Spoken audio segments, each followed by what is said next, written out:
Hey everyone, it's me again, Brittany, and I'm here today to do my next installation in my Let's Talk About Blank videos. And today we're going to be talking about horror books. I do want to give a little disclaimer. These books are mostly classified as horror, but there are some that have other classifications that probably rank higher in the genre realm. They're not 100% horror. I honestly want to get way more into horror. I haven't read that much, but I love scary movies. I've always been a huge scary movie enthusiast. I need more recommendations. So actually, like, if you hate the ones that I talk about today, because we are once again talking about 10 books, 5 of which I've read and 5 of which I haven't. If you hate them all, or even if you like them, just give me your favorite horror book that you have read. But yeah, first of all, the background. My books are on their shelves and they're spooky. I love it. It's gonna be really hard to convince me to take down my Halloween decorations once Halloween is over. Like, good luck, really. Every year it gets harder to put them away, and I don't know, this might just be that year that I keep them up until next year. Besides that, my look today, I mean, to be totally fair, I didn't have a plan going into this. But don't I kind of look like I could definitely maybe be an extra, like a very quirky extra, one that maybe you see for like 2 seconds in like The Haunting of Bly Manor or Hill House? Right? Like, I don't know. I think it's like the red lips and like half up hair. I don't know. Let's actually just jump on in because we have books to talk about. Last time I talked about them separately, like I did first the 5 that I'd read and then the 5 that I hadn't, and this time I just kind of want to mix them up. So let's just begin. We have quite a mix. So the first horror book is one that I have not yet read, but I am so excited. I will definitely be picking this up during this spooky season. It just sounds right up my alley, and that's gonna be Home Before Dark by Riley Sager. In Home Before Dark, we're following Maggie, and Maggie doesn't believe in ghosts, even though she kind of lived in a haunted house. But let me clarify that. Her family moved into Bainbury Hall, and 20 days later, they were packing their bags and running out. But Maggie doesn't really remember this. I'm kind of unclear on whether she remembers it or not. But don't worry, because her dad does, and he wrote a whole book about it called House of Horrors. But Maggie still doesn't believe in ghosts. So when her dad dies and leaves her the estate, an estate that's been abandoned this entire time, she decides that she's gonna renovate it and she's gonna sell it. She might be in for more than she expected. Because of course, let me redo the tagline because I'm assuming this is what's gonna happen. Bells that ring themselves, record players that turn on and play music to empty rooms, ghosts that climb out of wardrobes. 100% gives me Haunting of Hill House vibes, at least like the TV show, because I mean, ghost story, there's a family member that writes about the ghost story, there's other family members that strongly do not believe in said ghost story, and they're ending back up in this ghostly house. I don't know, I think it's gonna be pretty cool. I've heard some pretty good things overall about Riley Sager's work, especially their other book that's like pink, so I'd be willing to try it out if I like this one. Oh my gosh, wait guys, do you see my nails? I did it myself! You can tell I did it myself because my right hand looks significantly worse than my left. So actually, the next book that I want to talk about is one that I have read, and that's gonna be Haunting of Hill House by Shirley Jackson. So I actually recently read this, but I'm glad I did. Don't go into it expecting it to be anything like the TV show. I believe I was told that this was like the prequel to the TV show, like this followed them when they were children and the TV show follows, you know, the timeline that it follows, but that is not the case. The book is quite different than the show. From the characters to the concept to the reason why they're in the house, it's all extremely different. Let me kind of give you a rundown because I mean, it's different. In the book, we are mostly following Dr. Montague, who wants to do research on Hill House, a house that has been said to be haunted. And he's gotten permission from the landowners to do such a research experiment. And he invites over a couple of people, the first of which is the landowner's son, nephew, I can't really remember what it is, but he's, you know, part of the family. He's gonna inherit the place one day. He's one of the subjects that stays with them. Then you have Theodora, who is this very vibrant and sweet assistant of his, a little eccentric. Lastly, we have Eleanor. Eleanor, who, you know, she's having a rough go of it. She doesn't really have a place in the world, and she is really hoping that this is gonna be her moment to shine. And they all just are going to be staying at the house for the summer and doing research and writing notes on what they find of the house, because he's pretty sure that there's a reason for all of the haunting talk. And it goes from there. I will say it's pretty slow, but from what I was reading in reviews, this was kind of the prerequisite to all other ghost stories, haunting stories. This was basically the first.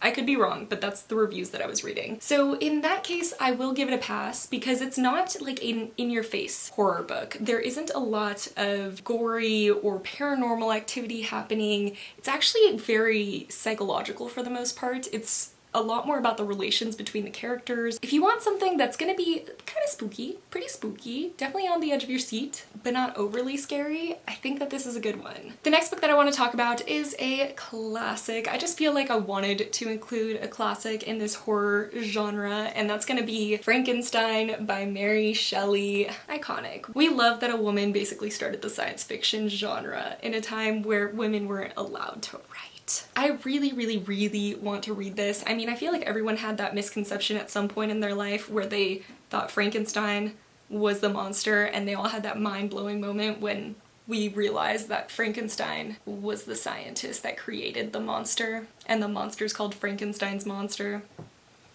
Why did they teach us as kids that the big green guy with things out of his head was Frankenstein? It's rude. But I really want to read this. I know that there's a ton of great commentary on just like who the true monster is, if it's the monster that's being brought back from the dead, being arranged from dead humans' body parts, or is it the man that thought to bring someone back from the dead by rearranging dead humans' body parts, you know? I just feel like it's gonna be a really cool story. I know that it's not gonna be very in your face, very like jump scary or anything like that. This is classic horror. This is actually my favorite book on this list. I will say, hands down, this is my favorite book on this list, and that's gonna be Into the Drowning Deep by Mira Grant. I think I read this last year and I fell in love with it. It's definitely something that I just think about on the daily. It's just a story that I go back to in my head a lot, and I feel like that's a great marking on whether a book is a favorite or not. But this is so spooky. This is edge of your seat. I'm getting ahead of myself because let's talk about what it's about. 7 years ago, the Atargatis went out to film a mockumentary on the sirens that live in the Mariana Trench. And it never came back. Well, actually it did come back. Its crew didn't come back, but the crew's cameras did. And what the crew's cameras caught was terrifying. And it all got kind of swept under the rug to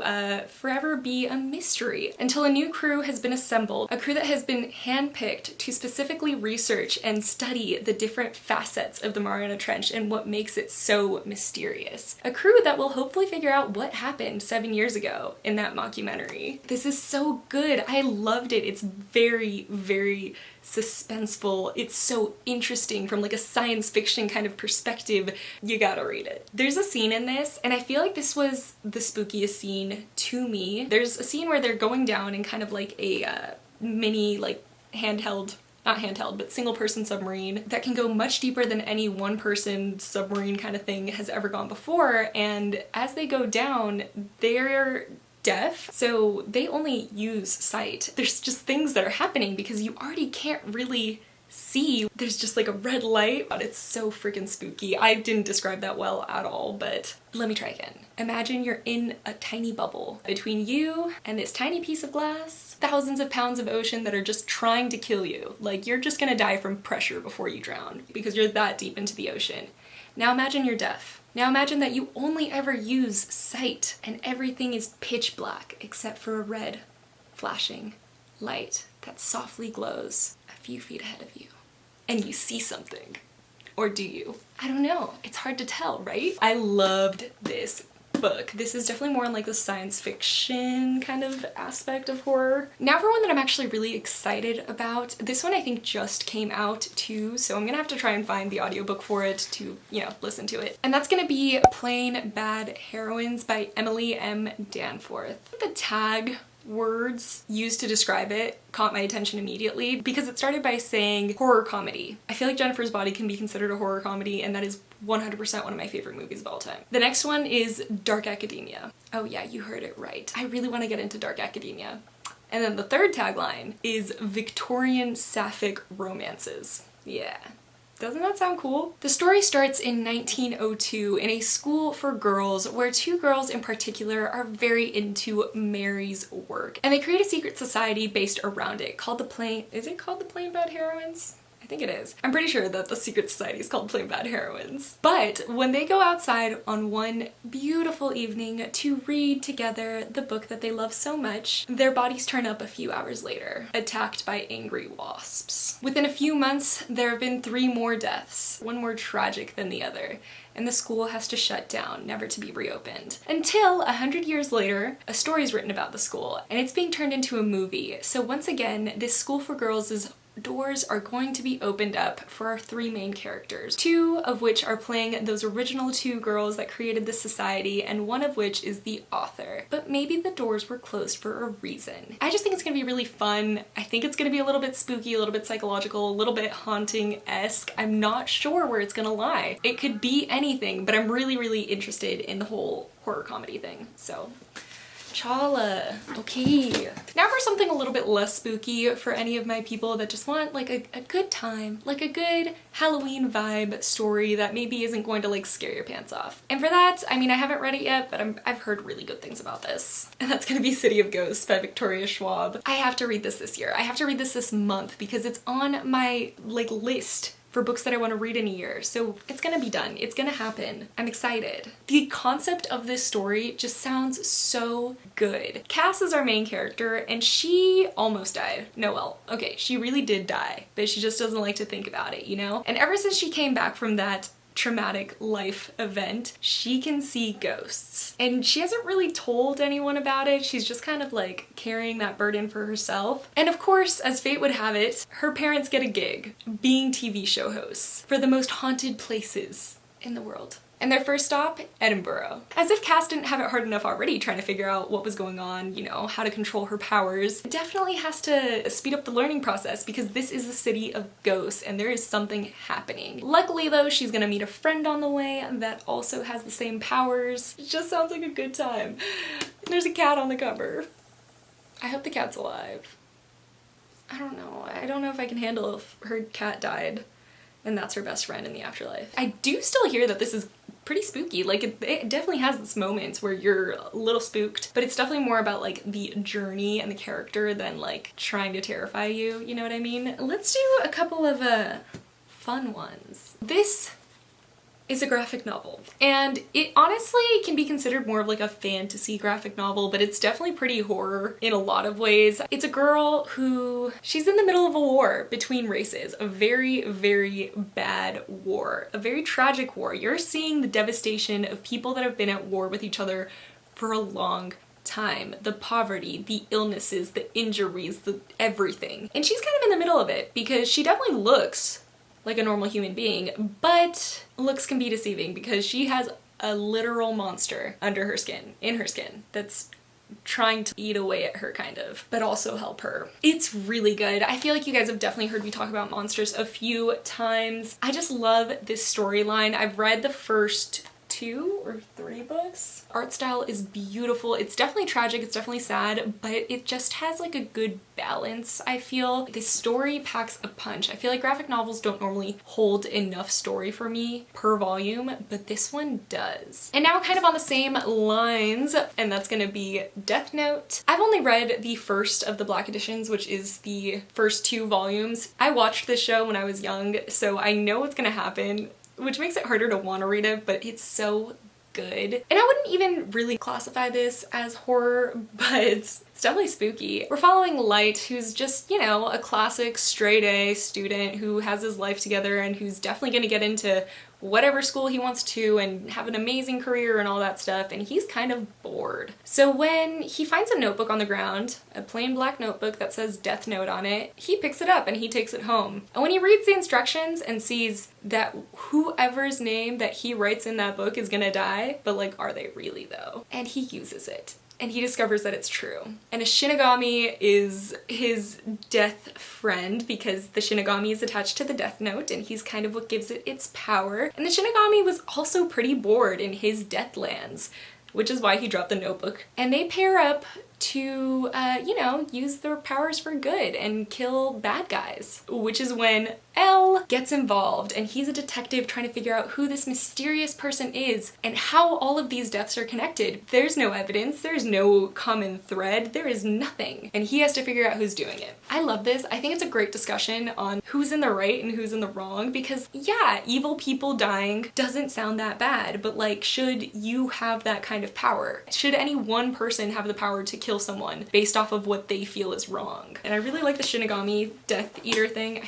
Death Eater, Death God. He looks so spooky, but he's so funny. Now for the last book that I haven't read yet, but that I really want to read, and it just came out, and that's called The Year of the Witching by Alexis Henderson. And this one seems like it's kind of loosely based off of like the Salem witch trial era, because we're in a puritanical city called Bethel that really believes in the prophet's word. And the prophet's word is everything. And we all know puritanical cities, they're very judgy. Emmanuel literally is doing her best. She follows all the rules. She goes to church. She's a good person. She follows the prophet's words step by step, and yet still she is not treated the same as everyone else. And it's only because she is of mixed race, because the prophet said so. But one day Emmanuel has to go into the dark woods that surround their city, the dark woods that no one goes into. And she stumbles upon the place where the prophet killed 4 witches. And she kind of discovers that maybe everything is not what it seems and not what they'd been taught all this time, and that she might have to be the one to make the change. Honestly, I feel like it's gonna be so much fun. I feel like fun was the wrong word for that. I don't think it's gonna be fun. I do actually think it's gonna be pretty dark and grim, but those are things that I enjoy in books, so yeah. And the last book on this list is Ninth House by Leigh Bardugo. I feel like this is the least horror book, so I try to keep it for the very end. This is definitely more of a mystery, but I didn't want to put it in my let's talk about thrillers because there's a fantasy element to it, and I was trying to keep fantasy out of that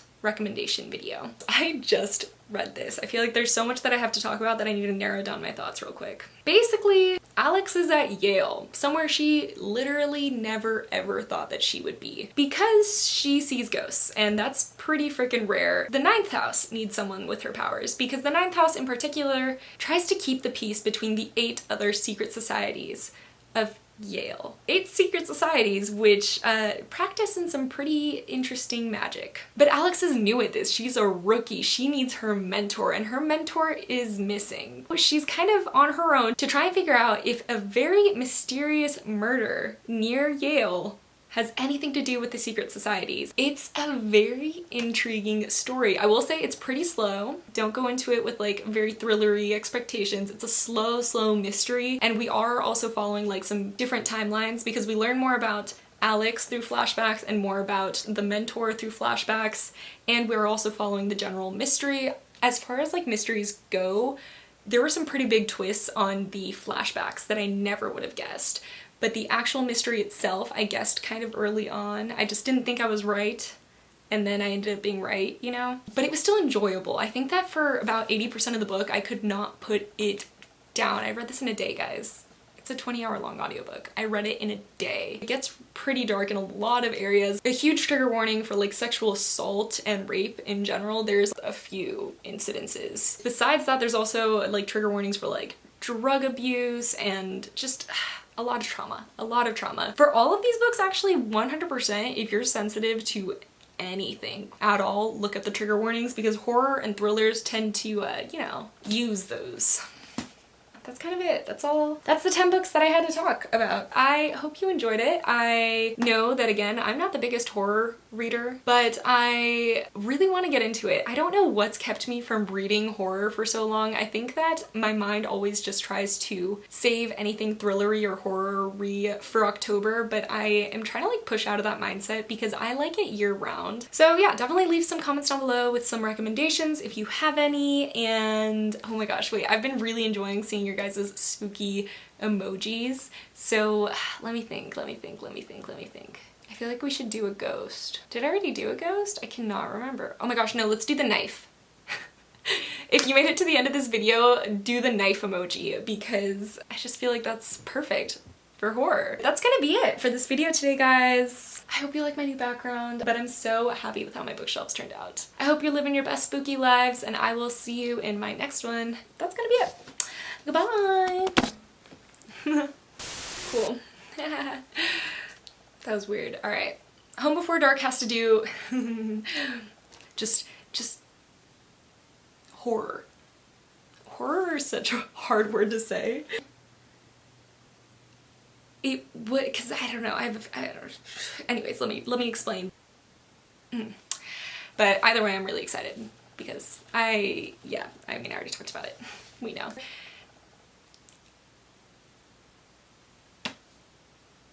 I need water. Wait, I need to restart.